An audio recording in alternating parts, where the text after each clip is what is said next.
Hi there, everybody. My name is Kate. Welcome to my channel, Trinergy Awakens Naturally. I just got back in from another walk and more stuff came to me while I was walking. I've been really working with how to bring about healing for myself and for the timelines that I'm responsible for in my light work, starseed related stuff, or light work or energy healer, chakra balancing, energy clearing, karmic ties, things like that. That's just really what I'm into. And so because I'm getting ready to make major life changes again, I really, when I'm presented with resistance in myself or in other people, that's really the perfect time to say, well, how do I want to expedite this? Do I want to struggle against it? Do I want to be angry? Do I want to fight it? Do I want to surrender right away without really knowing what I'm surrendering to? That can be very complicated when we're tearing apart old paradigms and we're trying to heal, when we've gotten away from, toxic patterns that just don't serve us or the people that we're hanging out with. That period of isolation as we're rebuilding and healing can be very strange and complicated if we don't have, a guidebook on how to do that. And most of us don't really ever get taught that we have a guidebook. It's inside of us. Usually we're taught that our parents are our guidebook, or our church is the guidebook, or our sports authorities, are the guidebook, or the president of such and such organization, or whatever. There's some sort of a title involved in, what's best for you. I know what it is, and let me impart that wisdom to you, and then you'll be just as skilled up and ready. Very few of us are raised in an environment where we're allowed to really grow and develop and understand what our strengths are and our weaknesses. We usually, if it threatens those around us, the strengths get downplayed, and then the weaknesses get made fun of or exploited, because that's kind of the paradigm. That is the paradigm. I don't want to sugarcoat anything. That is the paradigm. We're a very apex predator kind of society, because that's the male domination thing. And that's not a slam on men, because women that are doing that just makes men look bad whenever we try to justify our terrible behavior. We're okay with it because we're women. Well, we don't get a free pass, and men don't get a free pass to not step up to the plate when it's time to. No, soft and nurturing isn't really what we need right now. We really need some of those, male attributes. We need them in balance. And so, while we're struggling with that and we're separating out from old patterns that really just emphasize that very patriarchal male domination. And again, please don't get hung up on, gender, because you can have whatever you want to in your pants, and you can sleep with whomever it is that you want to in your spare time, or as your job all day long. However, if you're exhibiting primarily one energy over the other, masculine or feminine, it's really either one of those spectrums out of balance. It's polarized society. We have to learn how to balance that stuff, because when you are overly aggressive and masculine, you can be hard charging and, quite the pirating butthole, b-hole. I was going to say a-hole. And a-hole. Let's just go ahead and graduate that. You can be a real tool and jerk. That goes for a man or woman or androgynous, otherwise known in between, of however it is that we identify. And, if we're really in our feminine place and we're wanting to just bring healing and nurturing and all of that, and we really need to slap a hand before we hold that hand, we don't get a guidebook, we don't think, or we're told that this guidebook, you have to sit in this chair and listen every Sunday, Monday, Tuesday, 4 days? What is wrong with me? Every Thursday, whatever day it is, the prescribed time, the prescribed method, you must do this and that will reach you success. And then those of us, flunkies of life that don't figure that out, we just assume that, well, our strengths, they weren't really strengths because they told us, shut up, sit down, don't do that, that's bad. Or our weaknesses were so overwhelming that we could, there's just no hope. You've got to be quiet and be an indigent and a waste and a draw on the system forever. You're going to be a welfare baby. That's what you're destined to, is just to be dragging on the rest of us who really know what's going on. And that's, harsh on the soul, especially whenever, people that are here, doing light work and they're identifying with some real otherworldly stuff. That could be really harsh to say, but I'm here to help. What did you just say to me? 44. Not only do I expect divine, I wait for it sometimes. However, I don't sit in my feminine energy and definitely waiting for the, the compassionate part of me to go, oh, it's okay, get up, we can do this again. Sometimes I got to move right into my masculine and say, that's it, let's go, bust a move on it, make it happen. And that didn't come by listening to any teacher that I ever had in school, or a ministerial type person, or spiritual advisor, or any, actually the closest that I ever came was Wayne Dyer talked about, thinking like God thinks. And I have a problem, with the patriarchal understanding of God. However, I always knew there was a divine presence, and that there was something interrupting my understanding of that. And it was all the, BS that was coming out here because people around me think differently. Now, technically by medical standards, I have autism, Asperger's. Okay, well, if that's what throws me into the category of I'd like to decide my own inside, if that's what launches me there and gives me the right, that seemed kind of dumb. Like I think differently, and therefore, I have to work harder to get what should be the entitlement of every single human being to develop and grow their own insides the way that they want to, within societal boundaries. And those boundaries aren't dictated by me or another human face in the natural world. And that's what I turn to, is I'll come to my insides, because my Mother Nature skills can tell me whether I'm doing something that's intrinsically good for me to do, or if it's, not so good for me to do. And that goes for, intending harm on other people. It isn't just a matter that I'm getting ready to walk into a lion's den. It's not quite that, selfish. It's further out there that I don't want to be pushing out bad ideas or bad concepts or bad behavior that's also going to be hindering another person. So it's really about personal accountability, and I'll grow my strengths. And really, I'm gonna have to separate away from people that want to tell me that, the things that really support me and bring me back to my,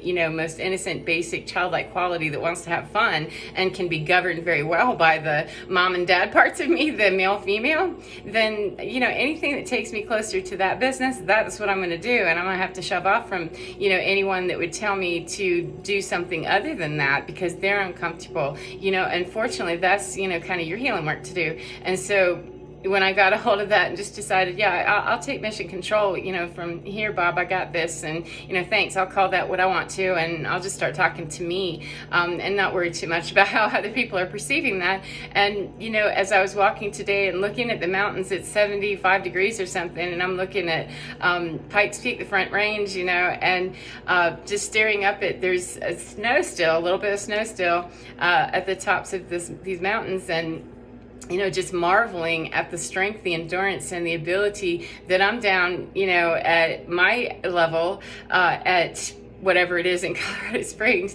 And up there, it's very different, that it sustains enough cold to keep snow up there. But yet where I am, I'm walking, I've got my shoulders bare, my hair's in the breeze, and, I'm sweating a little bit. So it's just a matter of which vantage point I want to stand on. And, I always strive, 808 just passed, thank you. I do strive, to change my focus and always look for what's really, the highest perspective that I can have, and then be very super duper, if I got so fascinated with the snow on the mountains and I walked into a roadway, wasn't paying attention, trying to cross the street, get run over, then it doesn't really matter what my, starseed light work, humanitarian, whatever juicy good stuff might be, if it's splattered on Garden of the Gods Parkway or whatever that's called. That's not a good use of my ability to have the vantage point. We really have to know when to, operate in what mode and how much distance, and that really comes with balancing out that male-female thing. And so as I was looking up at the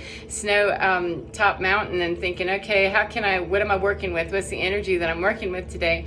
And it's really about repatterning old behaviors in every step that I take, and saying, okay, I've made mistakes. I've done things that I wasn't real proud of, and people have done things to me, and I can't talk about that right now. I'm gonna have to just deal with my own stuff about things that I've done and working to rectify, what I've done. Because if I get too busy with how I'm going to heal what somebody else did to me, that's an angle I need to take, and that wasn't where I was today. It was a matter of, Mercury retrograde said, hey, guess what, Kate, when you walk today, you're gonna have no idea until you're out there walking that, we're gonna need to revisit that and really think about that and repattern some thoughts on that, because that was behavior that was harmful to other people. that you still have to go forward with and do healing work with actively as they allow that to happen. And as you guys, go forward, that's how that has to happen. And so, working with that and knowing that facing the music means I have to answer and be accountable for things that I've done that harmed other people. And, I'm not going to have a confession session with people that are going to want to punish the snot out of me or not give me the benefit of 1010. Thank you, cycle completion. And start over Wheel of Fortune, magician. We're starting over, cycle completion. Let's do it. That if I'm going to be standing there under judgment and never get past, the punishment phase, if we have to get to the point where, how can I repattern this beforehand so that by the time I get there to those conversations, when they arrive, should they arrive, it actually sets it up and makes it much easier for those conversations to come in. If I'm patterning it energetically into me in a very strong position while I'm walking and looking at mountains that help me stabilize and help me keep my perspective of I'm up there with the greater perspective and I'm right down here on the ground, not getting run over. So living in that duality and finding the balance of, okay, repattern and rethink about those things and say, I am so sorry. I release and let go of the shame and the guilt that I carry about doing these things and not being there for people that 11.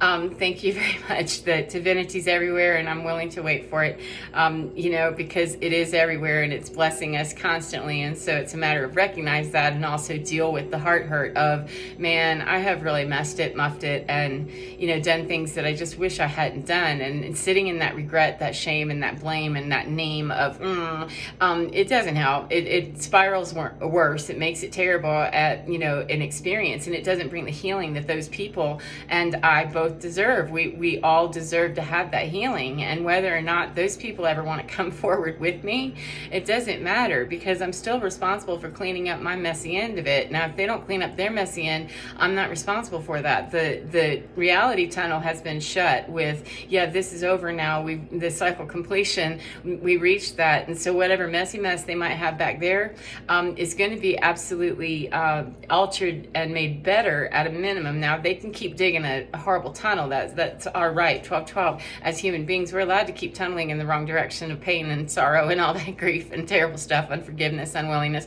We're allowed to tunnel. That's what free will buys us, is that ability to choose any way you want to, whether it's serving you or not. You can choose, badly all day long if that's what you want to. And so, it is available, though, when I do my healing. And I absolutely keep those people in mind, consciously, not before I reach my okayness with it, but keep those people in mind too that I've harmed and say, I'm so sorry, and walk in those steps of very much the integrity and the dignity and the discipline of saying, okay, I have to face the music. How do I fix this? And really ask that the mountains, speak to me, please. Divinity, please. My astral team, my spirit teams, my guides, please tell me, how can I fix this so that it's easing the harshness and the icky reality that I help create in another person's mind and in their life and in their world.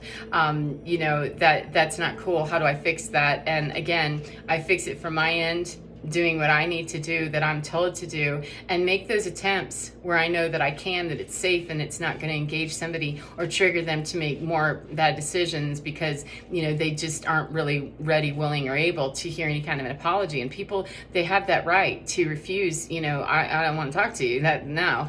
It's still, I have to do it for me and reach that resolution for, okay, they don't want to hear from me, they don't want to deal with me directly, then how can I do this? And then if they choose to, whomever it is, or if I want to and they want to, it's a two-way street, that we're mutually agreeing that we'll be able to come together and talk about this. It softens it, because the reality tunnels are not still dragging and drawing on energy by making it an active combat zone. We've turned that into at least, a DMZ that we're going to bring in, some peace negotiations and peaceful negotiations, and really take this from being a DMZ into, let's just establish some new boundaries and some new borders of respect, and then we can go forward.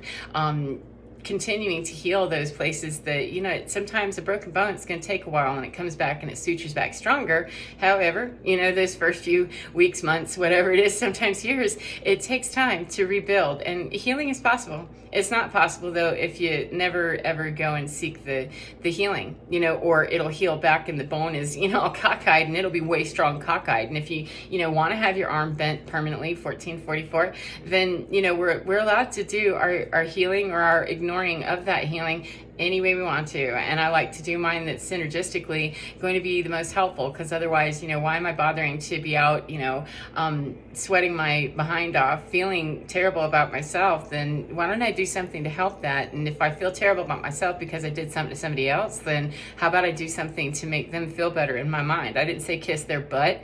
I didn't say put up with their, you know, punishment, shame on you. In my mind though, I can be as tender and loving and kind as I care to be, and as I really need to be, to soften that blow for them of, I'm so sorry because that wasn't cool, I'm sorry, and go to school, Kate. And so that's that. I hope that that has been helpful to you. And remember, friend, get within, because within your skin, you're divine. It's totally, totally, totally fine. Get in there, Captain, and say, you know what, I'll take it from here, Bob, on what I'm willing to believe and what I'm not willing to believe. So take care of yourself. Have a great day, whatever part of the day you're in, and be well, friends. See you next time. Bye.